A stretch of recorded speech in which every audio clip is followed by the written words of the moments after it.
Welcome to Dairyland Frights, the paranormal podcast which covers everything creepy, spooky, and mysterious in the Midwest and beyond. And I'm your host, John, and on the podcast today, I have really somebody interesting. Folks, you're going to love it, especially if you love demons and talking about demons and everything like that and paranormal. I have Victoria. Hey, Victoria, how are you? Yes, this is really all right. That is not a demon, people. Victoria's okay. That is her cat, and she loves her cat. I have a cat too, Dottie, and I have a black dog named Minnie. So really scary, Victoria. You can't really like, my black dog. That's Minnie. Yeah, He just jumped out of my arms. No problem. So tell my spooky friends a little bit about yourself and a little bit about, how you got into demons and folklore, because it's not only demons. I've been noticing on your Instagram, you kind of talk about many, many other things that I find fascinating. So, yeah, tell my spooky friends. For sure. So I got involved in this. Honestly, I've been psychic my whole life, and I come from a psychic family. So the supernatural is nothing new to us. But when I was 19, I had a possession experience. And when I got to my folklore master's degree, I was like, oh, what am I going to do my thesis on? And I was thinking, well, what do you know a lot about? Demons came up, and I was like, I wonder if anyone's ever done anything with that. And the answer was no. So I created a classification system to see what demons could and could not do. And then over time, I expanded it into my first book, The Black Hours, Modern Experiences in Folklore, or Modern Demon Experiences in Folklore. And that's where I started. But I'm interested in all sorts of phenomena. So right now I'm working on UFOs and abduction cases. I've done skinwalkers. I've done shadow people. I just need to expand those before I turn them into a book. Yeah, obviously. So if you don't mind.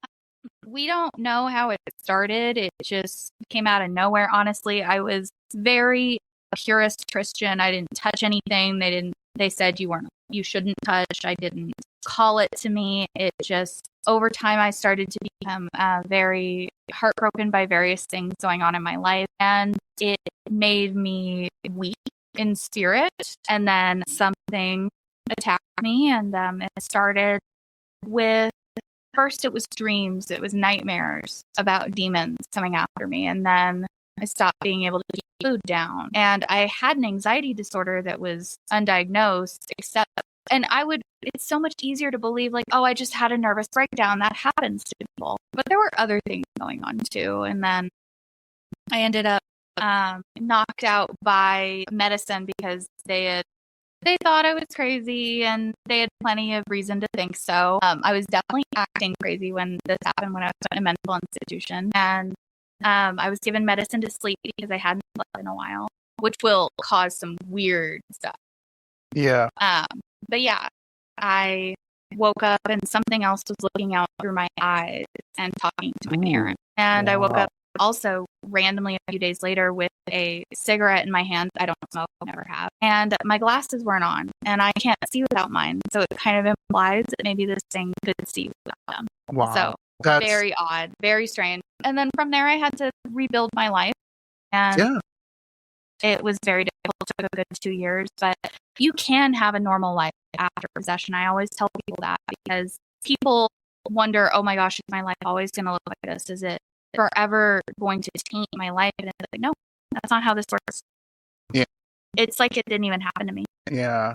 I love that. That is a scary story, but uplifting. Because again, that's something that people struggle with. Like mental health is a big thing. I'm a big proponent of mental health. And I think what the difficult thing is, you knew what was going on, sort of, in a sense that you maybe were dealing with things that I guess it's hard to explain, right? Because I wasn't there. You thought this was something else other than maybe you thought it was schizophrenia or bipolar, or did you think that, or the doctors think that, or would you just set Yes, on, actually. okay. They did. I knew what it was. Okay. But later, my research actually proved it was not a demon, it was a jinn. So they can be quite powerful. and very malicious. And this experience, it nearly killed me. But so when it comes to experiences like this, you have to look at the whole picture. It's not just about one or two things that happened. And at the time, I didn't have that knowledge. But I was religious, and I knew that what was happening to me was meant to hurt me and to kill me. And it's even possible they were trying to get rid of me before I started doing all this work. Sure. But like, they couldn't do it. So yeah, exactly.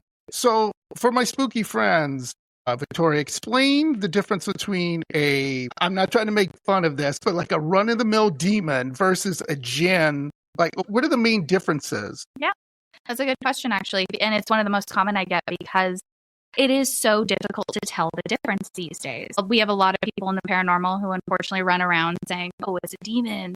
And it's like, well, no, it's not. But they haven't gone through the entire checklist of the things that I mark off to figure out whether it's a demon or not. So Jinn and demons have a lot of crossover. If demons are over here and humans are over here, Jinn are in the middle.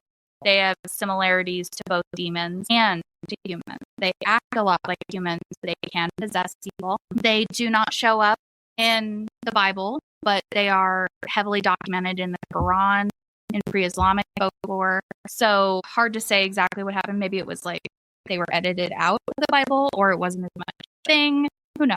But I like to look at all the different folklore when it comes to looking at certain entities. And Jinn do possess people, but it's usually for, sometimes they fall in love with humans. That's a big difference. Demons hate humans. They hate humans with a hatred that's hard to imagine because it's consuming. They don't want ever to do anything but hurt us. So yeah, like it's definitely hard to imagine a demon falling in love with a human. It never happens in the narratives. So that's one reason that Jinn possess people or mess with them more because it causes the person to go insane when a Jinn has fixed its attention on you. They don't exist here much like demons. They are invisible. They, at least to our human eye, they live sort of in our world, but not exactly. It's almost like interdimensional. Yeah, there's a lot of Jinn lore. They like dilapidated places. They like darkness and decay, but they also live in communities. They have kingdoms. They get married. They eat, and they also die. Yeah. So they're very similar to us, but they can possess people. Now, demons are not like us at all. They are inhuman. There's nothing human about them. When they possess people, they often come through as like the voice as a one gender or another, but they're neither. Jinn are gender, so that's another difference.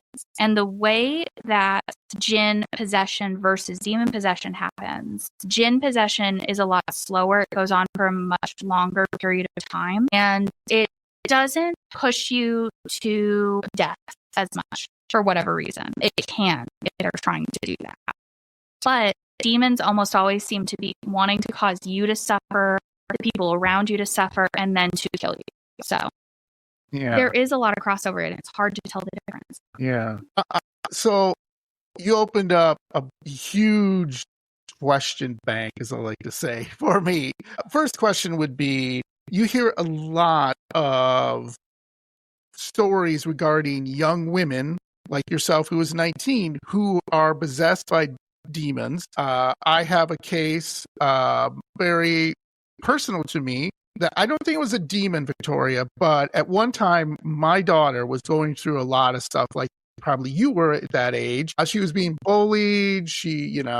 People were calling her names, all this terrible stuff, right? And so, as a dad, I'm like, ready to go, as they say, and it still chokes me up because it just hurt me so much. But here's the thing. So when that started to happen, when I would walk into the house, I felt it darker. Does that make any sense? I mean, physically not darker, it just felt darker. You know what I mean? Also, there was 2 instances where my daughter would spend all the time in her room, and I'd hear her talking to herself, and she'd have nightmares like you did and everything. And I was like, okay. And then it started to happen to me personally. One, I was sitting downstairs, and I heard a woman's voice right next to my ear say, John. I don't know why. Just said that, and I was like looking around, there's nobody there. Then the other instance, I was laying on the couch downstairs, and with your fingers, you can kind of rap on someone's back, maybe to wake them up. Like you might do something like this or touch them. I felt that. And then there was a part of me saying, do not turn around. Do not turn around. Because I just felt this like presence there watching me. Now, the good news, like yourself, we got my daughter into therapy. We got her to a doctor to see if there's anything else bothering her. But most importantly, I have a medium friend who came in, a psychic, and she came in and cleansed the entire area. She told me she wasn't really sure that demons are not her specialty. I wish I knew you at that time. But she said there's something going on, and she said, I'm going to cleanse the area. She goes, I'd recommend, make sure your daughter stays in therapy. That's very important for her mental health, as well as maybe take her out of school, maybe, if you have to, but just really focus on your daughter right now. Make her your number one priority. And, if you need me, I can start calling people and we'll see what happens. Well, after that, she did a couple other cleansing sessions and my daughter in therapy, and it seemed to go away when my daughter started gaining her strength back, her confidence back, and now it's nothing. We feel it's gone, and I've had the medium come in a couple of times just to double check, and she's like, nope, you guys are good. So she said at that time, she goes, I think your daughter was just not inviting a demon, but it seemed to latch onto her because she said that is not my specialty, but from talking to certain other experts in the area, they said, this is something, it's not serious, because your daughter is recuperating and seems to be doing fine. But that was scary, Victoria. That was extremely scary for everyone in the house. You know what I mean? It was just weird in the sense that nothing like that had ever happened. And I don't know if it was a demon or a jinn or something like that. But let me ask you this. Are there like hell, like Dante's Inferno, for example? There are levels of hell. If you read Dante's Inferno or read any of the books, where are there levels of demons? Like these are lesser demons versus higher demons versus tell me, I'm kind of interested in that. The hierarchy in hell matches the hierarchy in heaven. So there are archangels and seraphim and cherubim. I could be totally butchering those names because theology is actually not my thing. But yes, there are demons that are much higher level and then lower level demons. But even the lowest level of demon is going to be a lot different than a jinn. Now, as far as your case goes, that sounds a lot like what happened to me. Thankfully, though, so when it comes to jinn possession, another big thing is that jinn do not have to follow the same rules as demons. So jinn get in through anytime your mind, body, or spirit is sick. They don't have to find permission or big doorways into your life because there's only a few ways that we've identified that demons can actually get in. The first one's law of invitation. So you invited it decided to come in. And that doesn't always work. There are people who try over and over again to call a demon and see if it shows up and nothing happens. It's really the unlucky ones that get a real demon because a lot of demons also, I think, a lot of named demons, like from the Goetia, are actually, I think, jinn because they're willing to help humans. Demons will never help humans, not once.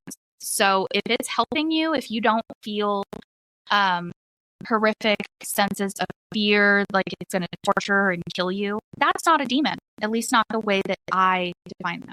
And I'm a little different in the field because of that, because I'm isolating this one type. And even the lowest level ones, they will show themselves in that they'll be a lot cruder, not as intelligent. They're going to be sort of like these dumb little animals. Okay. That are just running around causing issues. But the big thing, the thing that shows up in every single demonic narrative ever, is that you will feel the presence of evil. And it's not just fear, it's not just negative, it's going to be this thing makes every cell in your body want to run as fast as you can to get away from it. So if it's not that, it's not a demon the way that I describe them. So in your case, I wouldn't say that that was a demon, thankfully, because demons are incredibly difficult to get rid of, even the lowest level. So what I think is that you guys were able to intervene in time to fix her mental health where that crack probably was that it got in. Because demons don't get through cracks, but Jinn do. Interesting. And she was able to rebuild her armor, as it were. Yeah, that's really interesting. That's fascinating. So I've been wanting to ask you these 3 questions all this week. It's been like driving me crazy because now I finally have an expert that I can ask. Number 1, Ouija boards. Like, there's been so much here, there, yeah, blah, blah, misinformation. But can you let a demon in through a Ouija board? The answer is going to be yes and no. A Ouija board is more like a foothold. It's not crazy that you could contact one and that it would have to trick you into trusting it and letting it in for greater permission. A foothold is not a doorway, and demons are big. So if you think of it in that metaphor, that's the difference. And the Ouija board thing goes back to The Exorcist. That's where a lot of that fear came from. Because people were looking for a reason. How could this happen to Regan, this cute little girl? Like, and the answer is she was playing with a Ouija board with an entity she didn't understand. But also, there was some kind of cult that was calling him up nearby, but that wasn't really explored. Because I'm wondering, why is a Mesopotamian wind god showing up in this little girl's room in Georgetown, Right. And I had to think about that for my next book, which is coming out fairly soon. It'll be out for sure by Haunted America time. That's how I think of things, like by events. Yeah, so love it. It'll be out by the end of June, but I don't have a publisher date just yet. But Hell, Horror, and Despair, an introduction to demonic fantasy and film, is going to look at all the films mostly that have been popular, but also at like the 90s and how we had this bubble of apocalyptic horror Christian films that came out. I remember being like, what is going on even at 6 or 7 years old?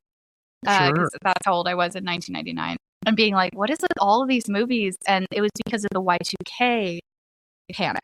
Right. And people thought the world was going to end, and it was like a real thing. I'm sure you remember. Like, yeah, absolutely. Absolutely. Yeah, the world was going to end, and planes were going to come crashing down on your lawn, and God knows what else was going to happen, and nuclear bombs were going to go off, and we're all dead. Like, even just that, like, our computers are going to crash, and no one's going to be able to bank, and it's like, what? Yeah. You can't clear your browsing history. Right? Like, that's the big issue. But yeah. That was, it was a real fear. People were we weren't in my house. We didn't. My mom was like, that sounds dumb. Good for mom. Good for mom. I've lived through several, like, apocalyptic moments. 6/6, 2012. Like, at this point, I'm like, yeah, I'll believe it when I see it. Yeah, exactly. And were you a little too young to remember the Satanic Panic?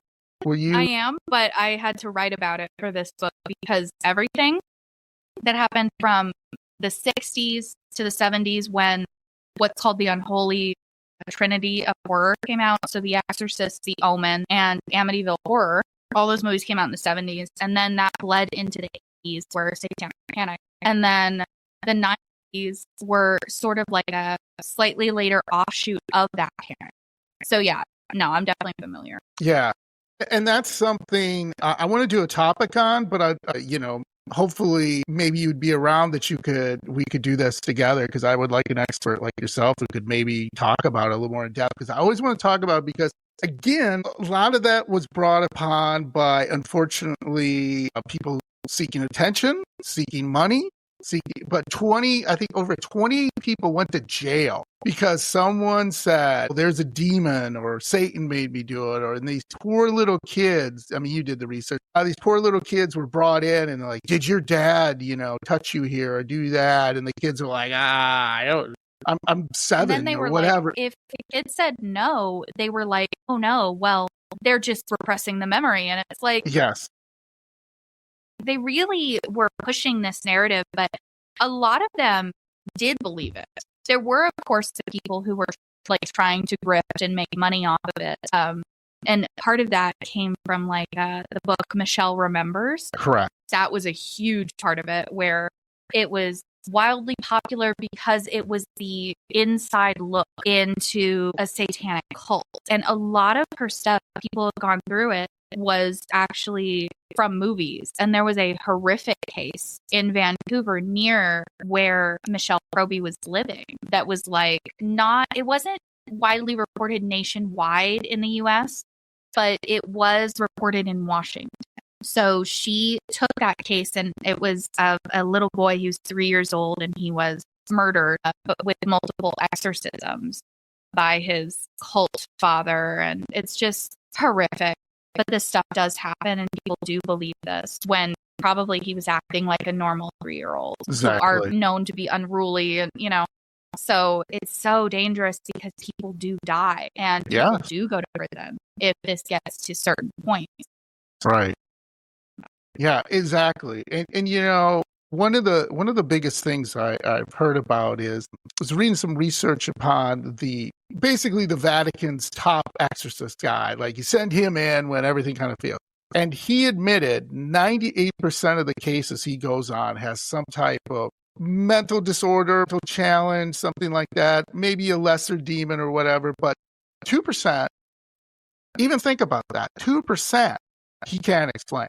He has no idea, and this is coming from somebody who is, who did this for a living and did over, I don't know how many exorcisms, hundreds.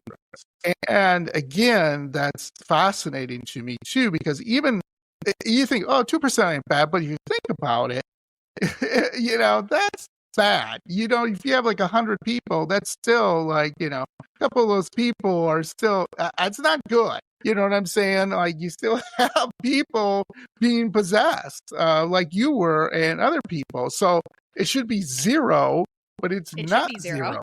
Yeah, it's not, So that was always a fascinating research on that. And that's fair. I have an opinion about why that is. Okay, great. But it's not to bash Catholics. I don't have a problem with Catholics, to preface this, but I do think that Catholicism has the tendency to group things into angels or demons. And I think our folklore, our worldwide folklore, shows that there are things that exist in the neutral. And more than one of these things can actually possess people. So, like, you have Dibukim from Jewish folklore. These are the souls of dead people who can possess people. This is not the only place that happened. We have like the Waseka Wonder, where it was the soul of a dead person, but it wasn't a struggle because she allowed it to happen.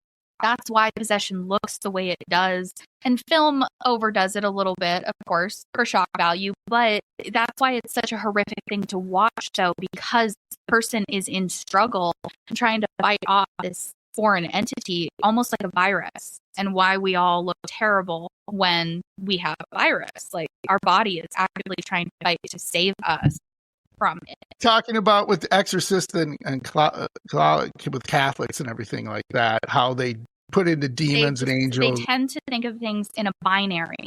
And I think there's a lot more neutral stuff, a lot more neutral things that are capable of possession. And it's a lot more complicated, I think, than Catholicism will admit. And that there are things out there that will not respond to blessings or exorcism because they are allowed not to listen. Jinn, for instance, have free will. If they choose, they can ignore God and they can continue to stay, and it's a lot harder to get rid of them. At that point, I would tell people to try Islamic ways of getting them out, because culture works best in its context. And Jinn are here. They come over attached to people. So it's not just like this faraway concept. I think they're a lot more common than people want to admit. Real demonic cases are infinitesimal. They're like less than 1%. But the other stuff, I think, is a lot more common. But some of them will respond to those blessings and they will leave, because it's very difficult for them to stay when God is telling them to go, right? Because you're in the whole process of exorcism is you invoking God, right, to make this thing leave. But not all of them listen. Yeah, exactly. So Black-eyed children, are they aliens or are they demons? I don't think they're demons. I've looked into them a little bit, not a ton, so I'm not the expert on this. Someday I will, though, just because they're so strange. I think they actually might be connected to UFOs, or perhaps they are dark fairies. Maybe they're assuming a new shape. There are so many cases of it, though, that it's just strange that they don't approach people the way that demons do. They don't act the way demons do. I always look at like discrete pieces of phenomena, because I think that the more we understand like the little things that happen in each of these events when somebody comes across this, and we can establish what I call the progression of events. So how it starts and how it ends with these entities. But nothing, there is no crossover. They're just like the only real thing that like is similar is kind of like the color of the eyes. And usually in demonic cases, it's that the person's eyes roll backward. Sure. Or you see reptilian. But the black-eyed thing has come up. So I think that's where some people are like, oh, it's a demon. But whatever it is, I wouldn't invite it in. No. And it's just odd to me because everyone thinks either or, aliens or demons. I don't have a particular, I did one episode on it, I did some research on it and everything. And it's just very, very strange the way they talk, the way they interact. They interact very like robotic, So to me, I think it'd be more aliens, just because again, something they're trying human. They're trying to learn the way they talk. It's kind of like, when you're younger, you don't have a filter. Maybe you're a little younger and you would say something, and then you hurt her feelings, or you hurt his feelings. Now that you get a little older, you're like, maybe I'm going to let that slide because I don't want to make them cry or get upset or whatever, right? And that's a very simplified example. But if you don't know how to do that, if you don't know how to talk to someone, it's like someone too also learning that they're coming from a foreign country and they're trying to learn English. It comes out like strange, but it's not right. Yeah. So, but yours is more robotic. Yeah. Go ahead. Right. And that is very interesting. And that is something that I've seen also when it comes to Men in Black experiences. So I wonder if they are a similar thing going on. Maybe they're younger and that's why they appear as children, or they're using a different glamour so that they can appear as children. But whatever they are, they're almost like vampires in that they need to be invited in. They can't just come in. And UFOs and abduction cases, they don't care and they don't have to obey that.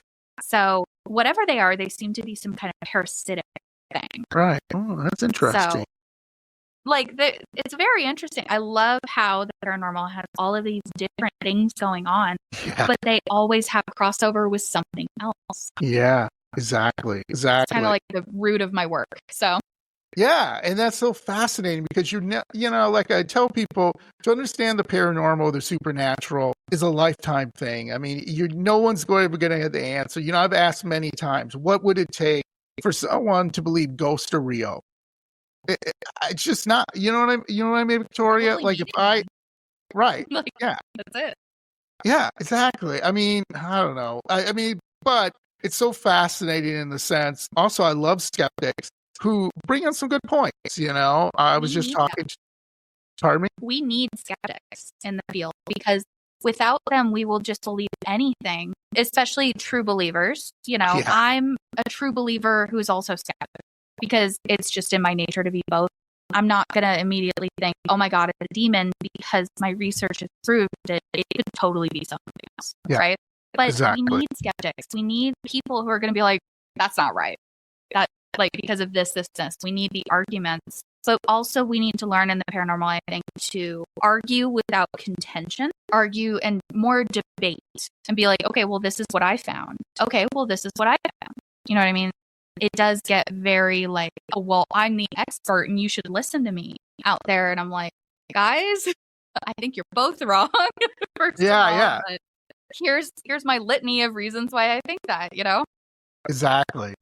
I love that because again, it's just really hard because some believers just believe because of their belief system, and other people believe because of they want to. You know what I mean? Like what is out there? This can't be it, right? This is we're just not food for worms. And then other people got to say, let's take a look at a more scientific approach and take this one step at a time before we say either or. This is that way or that way, right? Or this and way. why does it have to be either or? Why can't that's it be both? The paranormal is both weird and scientific. If Right. you approach it that way, I wouldn't call myself a scientist, although I technically have a master's in science. I do look at data, but I also look at people's experiences, which are malleable. We don't always remember things exactly the way they happen. So there's a little bit of wiggle room in there, but I think that the only way that we understand that something is paranormal is through our bodies, through what we see, smell, hear, and feel. Exactly. And, I think one of the biggest things too is understanding that, like I've said many, many times before, do you really want the answer? You know what I mean? I mean, I love just being able to research and just keep learning every day and stuff, because let's just say we get an answer. Yep, that's it. And it agrees. Everyone agrees. Then you're like, oh, that's like, it. well, where's the mystery? Where's the fun in that? Yeah, right. Yeah. And not to say that isn't a bad thing for certain things, because you're like, can we stop certain diseases or other certain problems with the environment or whatever? Yeah, sure. We need an answer. Like, we got to figure that out. But in this case, not necessarily. And that's what makes it fun, right? That everyone can have a great conversation, like you said, and not try to put it either or. Try to, expand your mind a little bit, right? Yeah, actually learn from there. I love it. Yeah, that's why I love it too. One of the biggest things too that I hear, I've talked to witches and everything like that, Wiccans, whatever you want to call them, and some do worship demons like Lilith. What is your feeling upon that? Because again, the way they explained it to me, I understand what they're saying, but I'm like, I don't know, to me it's like playing with fire, but I could be wrong. I couldn't say, because I'm there and I'm not doing it. There's a couple schools of thought when it comes to Lilith specifically. So people who worship demons are called demonolators. And once again, I don't even think they're demons at all, because of how not negative their experiences are. If they're more positive, it leans towards the idea that there's something else. And Jinn are often shoved into the umbrella of demons anyway. So that's the first thing. The second thing is that Lilith has a very interesting history. She may or may not even be an actual demon. She might have just been a woman who refused to bow to Adam, and she's more now a symbol of rebellion and wanting something better for yourself as a woman. So it's possible that the ancient Lilitu demon that used to attack pregnant women and the modern Lilith aren't the same thing. Over time, her stories evolved because of the nature of folklore. Whoever controls the story controls the way we think about it. So maybe Lilith wasn't a demon at all. Maybe she was, and maybe later she became something else to witches. It's really hard to say, but as long as it's not harming them and it's not harming other people, I don't see an issue with it. Oh, okay. Yeah, that's just really interesting to me. It's something that I've heard from time to time, where they talk about it, and it makes people nervous, because you're like, well, it's a demon. It could be possessing you. It could be making your life harder, or I don't know, whatever it is. As long as it's not doing those things, there really isn't. It's more like a cultural fear that especially Americans have about demons in general. Yes. But the truth is, the things that I study, their behavior, are something to be afraid of. I definitely do not downplay how frightening they are when you actually come across them. Yeah. But everything else is not always as frightening, is not always as negative. And really, it's just not harming you or anybody else. Is it really as dangerous as we think it is? I mean, a lot of people have issues with witches in general. I've found them to be some of the most lovely people ever. And they are willing to help you so fast, faster than a lot of Christians. Who are a lot more likely to be like, well, what did you do to call that to more you? judging. And it's like, nothing. Like, sometimes things find their way into your lives. Yes. And I've found some Christians to be very judgmental. Witches aren't. Witches are like, okay, we're just going to deal with this and let me help you and let me see what I can do. And are usually very understanding people. Yes. But I don't want to lump every witch and every Christian together, because that's not across the board. Yeah. Some witches are harmful and do hurt other people, but so do Christians. And it, Correct. goes both ways. So Yeah, but exactly. there is a cultural fear around witchcraft and around being cursed. And it goes all the way back to Salem and then before that as well, of the witch hunts back in Europe. So Yeah. I think it has a lot more to do with that. Why we're all like leery, but if it makes you uncomfortable, don't do it. Exactly. So I, for instance, I don't use Ouija boards, but it's not because I'm afraid. It is because I have no interest in talking to the dead. It's just not my thing. Things talk to me anyway, and I'm trying to get them to stop. Because I'm like, I am busy right now. I am at work. I don't have time for this, So it's just something. It's not really that I shut down my gifts, it's that at certain times it is not convenient for me to use them. I like haunted places, but really it has a lot less to do with the board and more to do with the interest in it. That's not my thing, but yeah, I definitely don't knock anybody who uses them. Yeah, exactly. So, Victoria, what kind of psychic are you? Some use smell for their abilities, some, touch, some other, or they have all different abilities. You know what I'm saying? What do you kind of focus on? Or what do you hear? Or I guess, how does it work for you? Yeah, good question. So I have a little bit of everything except sight. Clairvoyance is not my gift, but I've also been told that clairvoyance isn't always with your eyes, but it can be here as well. And I do see there in my, what they call the third eye. So I'll see things, I'll know what something is, even if I can't physically see it. I often pick up on spirits that way. I am clairaudient, claircognizant, so clear hearing, clear knowing, clairsentient, clear feeling. Sometimes I have clairalience, which is clear smell. Mainly, though, when I go through a haunted place, I'm listening to how I'm feeling because I'll pick up on, say, human spirits. I was in Lizzie Borden, and there was a spirit hanging around. I want to say it was male, but I'm not sure. I don't receive exactly in that way. All I know is that it was a letter. It was uncomfortable for me to be around. I did not like it, but not because it was dangerous, because of what it's made of. It's not supposed to be here. I mean, and who's to say that ghosts are supposed to be here or not? That's just the way it feels to me. That it's like being near a power line. And I'm like, I don't like it, Yeah, exactly. And you talked about at work and everything like that. So this is just joking, me being silly. Do you your work do you hear a voice? Do you see a apparition? What do you do? And you go oh man. This is an older example because I haven't seen anything at the library that I work at, thankfully. I think it's a much newer building. But I was working at a hotel, and downstairs is very creepy and old, and it's a very old hotel. And I've definitely had experiences down there, but it's more so I would clock in, and I knew something was a few doors down around the corner, just sort of peeking out, and I'm like, no, not right now. I'm just clocking into work, and I'll do that to spirits because I'm absolutely not. And you can do that. You can say no when you're not in the mood for it, but when I'm in a haunted place and I expect to meet spirits, I'm a little more open with it.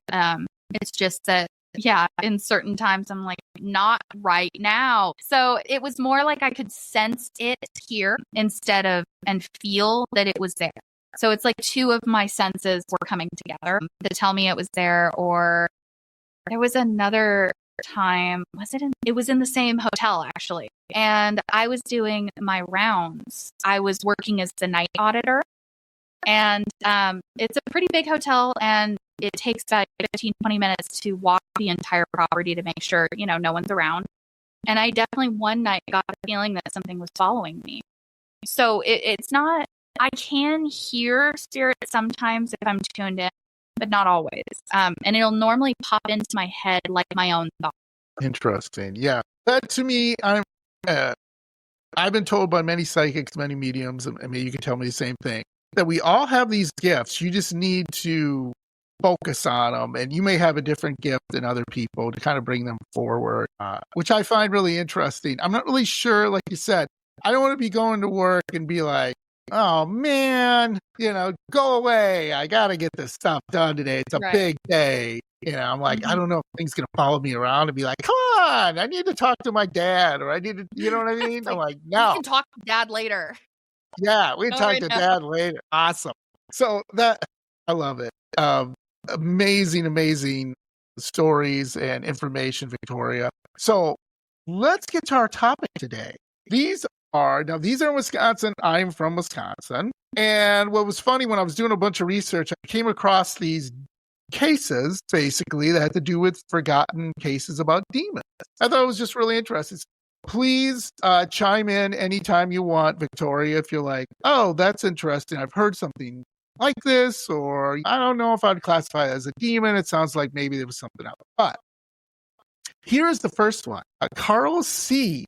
He was, this is called Wisconsin's Forgotten Demonic Case. Long before The Exorcist terrified moviegoers or the Vatican formalized a modern rite of exorcism, a chilling case unfolded in the small town of Watertown, which it's a medium-sized town now, but it's, like your regular old small town, basically. In the mid-1800s, a teenager named Carl Siege, the son of a German immigrant, began exhibiting bizarre and frightening symptoms that would become a foundational case in the American Catholic exorcism history. Carl's ordeal began with a seemingly mundane event. His family discovered a duck egg with a mysterious pinhole. Carl's sister believed the egg had been cursed by a local witch. After the family dog consumed the egg and went mad, tragedy followed. Poor doggy. Carl's sister died suddenly of unexplained causes, and Carl himself began suffering physical and psychological affliction, including seizures, paralysis, and deep stupor.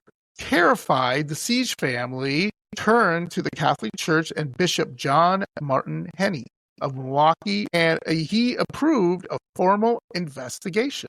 Father John Jemir, a priest with a strong academic and theological background, was assigned to the case. Jemir would conduct multiple exorcism rituals on Carl throughout his life. Wow, that's crazy. And later wrote a detailed account in the 1886 book, Spirits of Darkness. The rituals were lengthy and often lasting for hours, and would leave both Carl and the attending priest physically and spiritually exhausted. Between episodes, Carl would return to a calm demeanor, only to relapse weeks or months later. His condition appeared cyclical and chronic. And it's notable not only for its intensity, but for its early timing predating most other documented American exorcisms. It set the precedent how the American Catholic Church, which is, I didn't know this, would respond to suspected possessions, combining ritual, counseling, and careful observation. When Carl's ultimate fate remains somewhat obscure, his story continues to echo throughout Wisconsin's haunted history as one of the first exorcisms on American soil recognized by church authorities. So, interesting thoughts, Victoria. So that one I read, you had sent me an article about the different hauntings, and I hadn't heard of it. I hadn't heard of a couple of these. Yeah, neither have I. But it doesn't sound demonic to me, because demons have markers, very specific things that they are going to do every single time. It comes up so often in the narratives that there's no way it's not kind of across the board. Lowest level demon to the highest level seems to attack people exactly the same way. That's not to say nothing was going on, like how I think that there are a lot of different things that can definitely possess people, like Jinn. It does sound a little more Jinn-like because of how chronic it was. Demons are not going to work in that kind of time. Like, depending on the power of the demon, their ultimate goal, I think, is death. That didn't happen. So it was, and it's in Jinn lore, it's said that they can make themselves really, really small and compact and hide in your body. Hard to say if that's true or not. But when you have a physical ailment, they might be hiding there, making it worse. Why they might do that is hard to say. Maybe they sort of feel what you feel and they can take over and sort of live because they don't have bodies. So hard to say why they want to do it. For demons, it seems to be to hurt and kill that person. But Jinn, it's a lot longer. Usually they have like weaker manifestations of power. That's not to say, though, that this family couldn't have been cursed. It doesn't sound like a curse to me. Normally they're a little bit more elaborate. Yeah. But that doesn't mean that it didn't happen. It's just like maybe we didn't see all the mechanisms of it. But when it comes to the occult, usually like just finding a hole in an egg isn't it. But there might have been stuff going on behind the scenes if the local witch did curse them and called something to, haunt them and hurt them. Exactly. Usually, though, it was cunning folk, and the people who were known as witches weren't witches at all. They were just healers. But again, some witches do hurt other people, and maybe they did. Yeah. Maybe they felt slighted in some way. Yeah. It more sounds like maybe it was... So I actually completely got off topic. So the ways that demons get into people's lives. So law of invitation, law of attraction. This means you're doing something so sick and wrong and against your own humanity that a demon wants to come hang out around you because you're so sick. Already inhabited means that something was already living there and you encroached on its territory, basically. And then sent. Sent is the last one. That means that someone called it to go after you. And that does happen. So that's what it kind of sounds like if there is that element. Otherwise, it's possible they just came across this horrible entity and it decided to get into their lives. Because again, Jinn don't follow the same rules as demons. But yeah, it doesn't sound demonic. It doesn't have the markers of demonic infestation.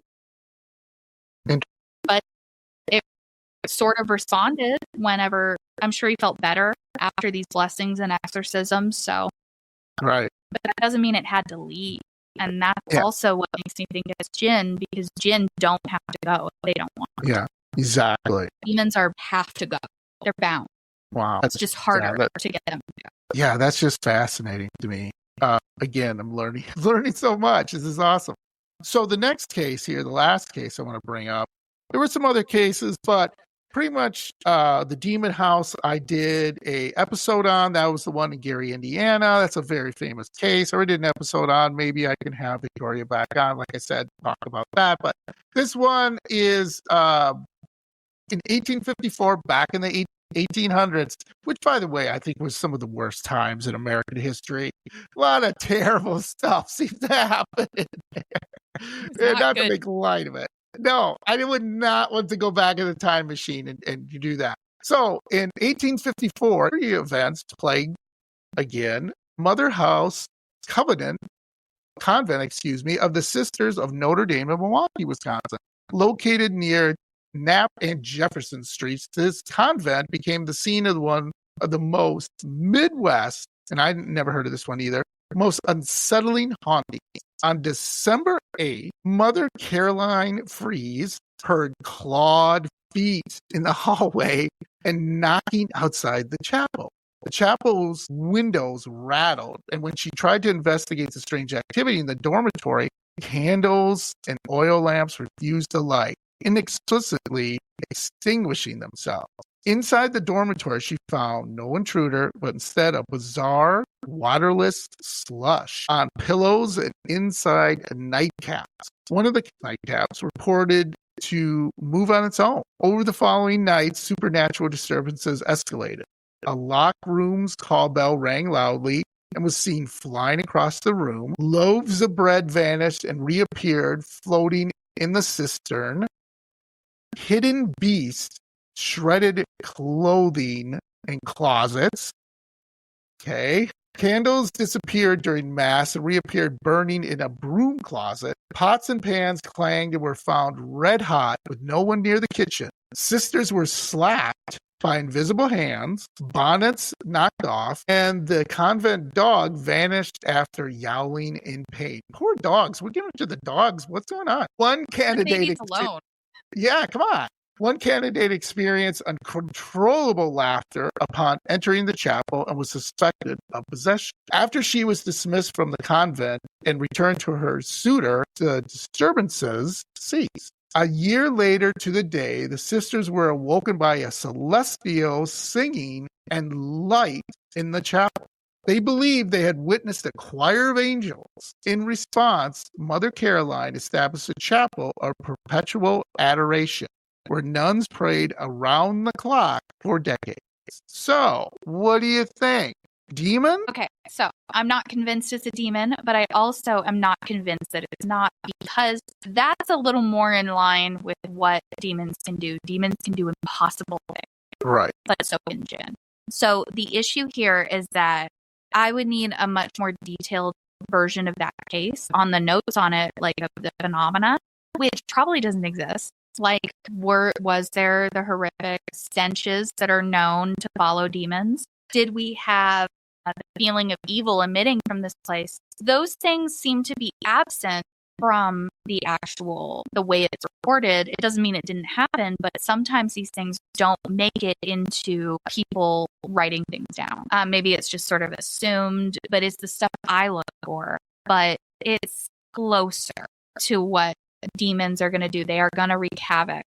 But I'm not convinced, but I'm not convinced. So it's difficult. It's a difficult position to be in. Yeah, exactly. Because again, in the story, it seemed the woman left and then everything stopped. So is that possible, Victoria, where someone could just leave a location and just everything stops? I find that kind of, I don't know what I find. I like kind of interesting that why would the demon stay, or the Jinn or whatever stay? Why would they just go with that person? I don't know. Because they're not attached to the place, they're attached to the person. Gotcha. And the haunting and or infestation, depending on what you're dealing with, is going to be centered around that person. Other people might be experiencing it, but it is that person that they want for whatever reason. So yeah, it's entirely possible that they leave and this entity is like, okay, well, see ya, gotta go. My girl's over there now, and it would have followed her. Or it's also possible that it was sent, whatever it was, because Jinn are often called as well to do malevolent things to other humans through very dark magic, not just like regular everyday, like, oh, I need a luck spell or, what have you. Most folk magic is focused around trying to improve your own life. So this is not that type of magic. This is the intent to hurt someone else. Maybe she was cursed. It's entirely possible that it was sent to her. So that's kind of what it sounds like maybe, because likely it was not the woman who called it, but somebody else who called it to go after her. But yeah, no, an entity could completely follow a person unless they decide maybe like they like this place and they like messing with the nuns. That could happen too. Yeah. Interesting.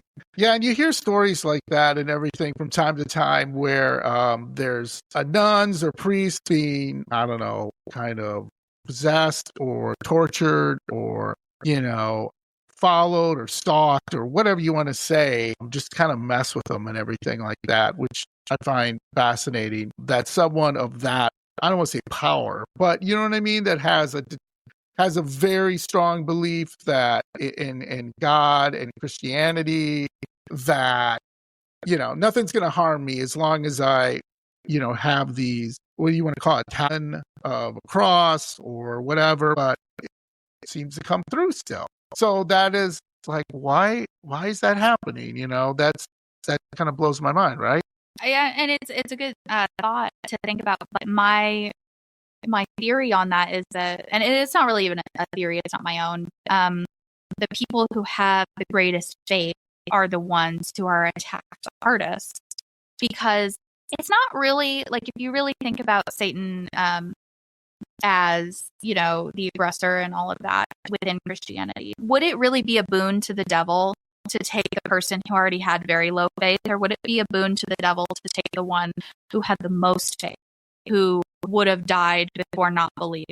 That's why they attack those people, is my thought. Yeah. What's the bigger prize, right? So this has been one of my favorite episodes because I'm learning so much, Victoria. This has been so awesome. I got to have you on again. So please promise me you'll come back on again so we can talk about more, because I didn't get to a couple cases here and some other things. But I have to ask, Can dolls, objects, whatever, be possessed by demons? And when I bring this up, and I'm not trying to make light of it because a lot of people believe in the Warrens and believe what they did. I'm on the fence. I hear stories, and you've heard both ways. They've been frauds. Yet Annabelle, that's the big one. Annabelle's, they said, is possessed either by a witch or a demon. Do you believe that, or do you think that maybe it's, again, something else? So I had to talk about this in Hell, Horror, and Despair because at the time of writing it, we had a death in the paranormal community of Dan Rivera, who was her handler, and I was pretty disgusted and felt the need to speak out about it because this was somebody's life, and it was somebody who, I didn't know him, but he had a lot of friends in the community. He was very well known, and people turned his death into a circus simply because he was associated with Annabelle. Now, here's the thing that people need to know. It's not to say that Annabelle couldn't be haunted, but it's definitely not by a demon. And the reason for that is because, first, demons cannot possess things that are not living. That's why animals come up in some of these stories. And like, it's only in the movies that you see dolls come to life or dead bodies. If they could do it, they would have. That's my thought, right? They have to be alive. So, first of all, that's not a demon in there. Second, demons cannot be bound by man-made objects like wood or glass or even blessings. Like, that doesn't contain them. If they're now, really, Annabelle is a conduit, as we've been told through, like, you know, whether it's true or not, we're not even going to go there because it's really hard to say. I've never met her. I can't really speak about that. But from people who have met her, whose abilities I do trust, there's a very dark energy around her. Now, she's a conduit, and a conduit means that they, in the story at least, say that a demon was using her to appear like it's alive. So moving it around and such. That doesn't mean it was ever inside of her, because that's not possible. Now, the other part of that is that her being a conduit means that there could be demonic residual energy around her. I don't know what happens when a demon touches something in our world. Like, it's possible, but it's also possible that she is now a thought form, and that so much energy and fear has been directed her way that she is now almost like a sentient being, even though it's not exactly sentient. It's more just like so much energy is around them that people start having experiences because of all that energy placed on it. It's the same thing with the Dybbuk box, which is a known hoax. Not everyone knows that in the paranormal for whatever reason. The guy who put it online, Kevin Manis, he admitted it, but there are people who in the paranormal that are good friends of mine that are like, oh yeah, in the Dybbuk box. And I'm like, you know, that's not real, right? And they're like, what? And I just send them the article where he admitted it. Right. But now people are having experiences with it. And I'm curious, of course, to see it myself, to see what I pick up about it, because people have thought about it so much and they keep going to see it and directing energy its way that now maybe it is producing real experiences. So that's my thoughts about Annabelle. There's no way this is an active demonic case, but that doesn't mean that other types of spirits can't hang out around her. Sure. I do believe in such a thing as haunted dolls, in that sometimes human spirits, especially children, like to hang out around dolls because they're like a touch point for them, or maybe it meant something to them. I've definitely met dolls that I was like, oh, that was weird. Like, that was a weird experience. Like, I have a friend of mine, Carrie Bergen. She has a bunch of haunted dolls. She runs the Haunted Doll Orphanage for Ephemera Obscura. That's her shop. And she has a haunted doll that was just sitting in a rocking chair. I walked by it because I was at her house hanging out, and I was going to the bathroom. And then I walked back out and I was like, Carrie, is that doll hanging out right there in the rocking chair? Is that haunted? And she's like, yeah. And I'm like, I know. Like, I felt it as I was walking by. Because not all of her dolls are haunted, but she likes to keep the ones that, a bunch of them that are, and some of them aren't. Yeah, exactly. The only doll that I think there's something to it is Robert the Doll, which is in Florida, in a museum in Florida, where I've had guests on from Florida, and they're like, John, you know, sure, I might be just my mind going a little crazy or something. Maybe I'm just bringing it on myself, but, you know, this doll, if you're not familiar with it, you got to take a if you're going to take a picture, you got to say, Robert is okay, I take a picture. And you can take a picture. If you do not, and fool around, some terrible things have happened. And these people that I had on the show have spoken to the museum's manager, owner, and they're like, oh, yeah, we've seen some weird stuff. And we've had people like goof around near it, and then they walk out in the parking lot, and they, one was like hit by a car, another one, now you can say, oh, that's coincidence. But they're like, I'm not messing with it. That's what the manager kept saying. I'm not going to figure out. I just said I've seen some weird stuff when I've been locking up at night that I can't explain, and I've seen on video. So again, yeah, maybe it's a conduit. Maybe it's something like that. And if you know the story about Robert the Dow, he had a very weird relationship with the owner. Very, very strange one. So again, it is weird, but I would personally like to meet Robert. It brings up a lot of questions really about something that's going on in the paranormal right now, where people are like, should we be approaching spirits in a more compassionate way? Sure. Maybe Robert and whatever's going on there, it's just a reminder that, hey, maybe you should ask permission. Maybe you shouldn't be so rude. Would you take a picture of a person, like a selfie with somebody without their permission? Like some people sometimes do that to like celebrities, and I find that super rude. Yeah. So it's one of those things like where it's like, well, maybe we just should be a little more careful, because it's not so much to even like, because I believe in the curse. I think it's important to be cautious, but also not to be a dick to spirits. Like, we don't know what they're capable. Correct. Or even what it is. So maybe just like, be nice. But I had gotten into a few TikTok fights people when Annabelle was making the rounds again because of the New Orleans fire and because of Dan Rivera's death. And people were telling me like, oh, well, I can't wait to see you meet Annabelle and go fuck with her and say, oh, well, see what happens to you. And I'm like, what makes you think that I would go do that? Like, yeah, exactly. I wouldn't do that anyway because it's disrespectful. Like, right. I am fully willing to meet her because I don't believe it's a demon. If it was a demon, I would not be able to get close to it. I'm far too sensitive for that. It's why I don't do cases. It's because like I would be the first person taken out because I'm too open. Yeah. I don't feel like I'd be a help to these people. So it's best that I do research. And even research has a full, like, every demonologist, every person who works in demonology, because I don't call myself a demonologist, it's not what I do. We all have health problems. This work takes a toll on you. Sure. We have to try to keep ourselves healthy, because what use are we if we, aren't doing that? So it's a lot. I love it. Yeah, it sounds like a lot. And, that's awesome. So, as we wrap up here, please tell my spooky friends where they can find you, Victoria, where they can check your books, all this great stuff. Yeah, for sure.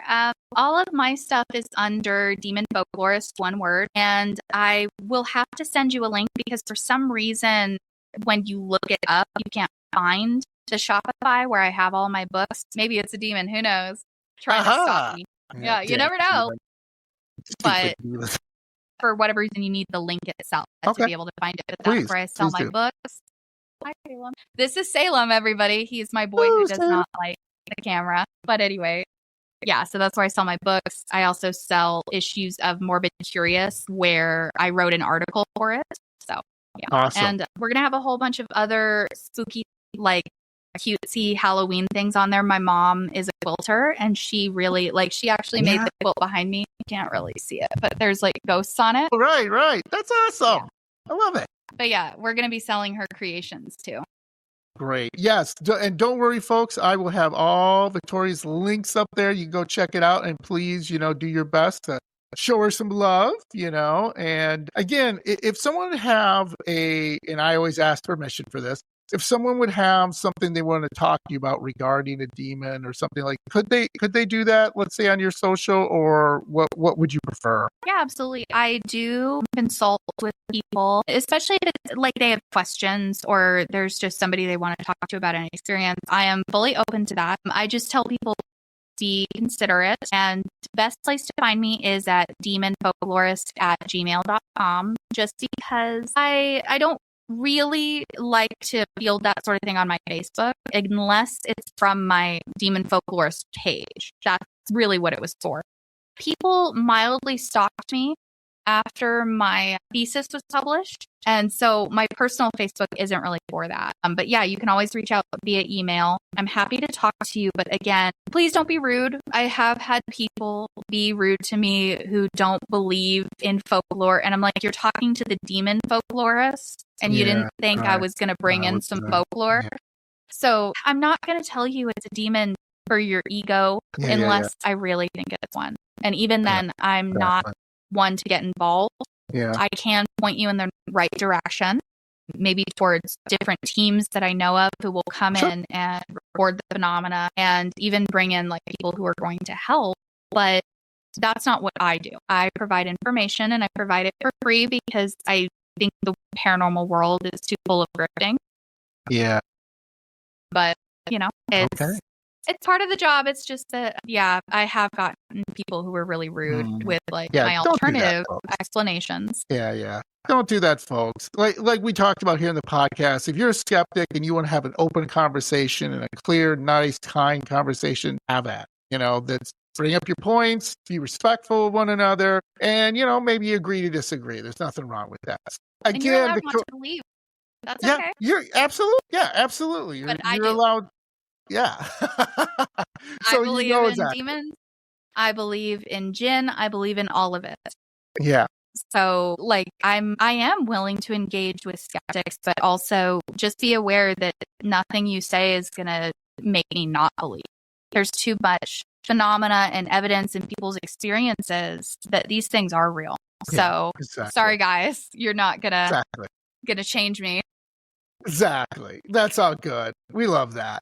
So thank you, Victoria, for going overtime with me. I could talk to you for hours. This was awesome. I'd love to have you back on maybe during October, during the spooky season. Maybe we can talk about that and bring some things up. Sure. That would be awesome. So everyone, please check out the links and everything when this episode comes out. Give Victoria some love. Be kind, respectful. If you do have a question for her, and know that she is a true believer. So if you're not a true believer, maybe you want to pocket it and move on and watch something else, do something else. So nothing wrong with that. One other thing I forgot to mention entirely. I do have an upcoming podcast with James and Nito called The 9 Gates coming up. It's going to debut 26, and it's because of 666. Nice. That was my contribution. But yeah, like, I mean, come on, you have to, if you're introducing a new demonology podcast, and that's what it's about. It's about demonology from every side and angle of the paranormal. And we're trying to get closer to the truth, and we're going to debate. Me and him don't always agree. It's awesome because we know how to argue without being mean or contentious. And I think it's going to be a lot of fun. Yeah, sounds like a lot of fun. So again, everyone, please, like I said, show your love to Victoria, and remember, stay spooky. Thanks, Victoria. Have a great one. Bye-bye. You too.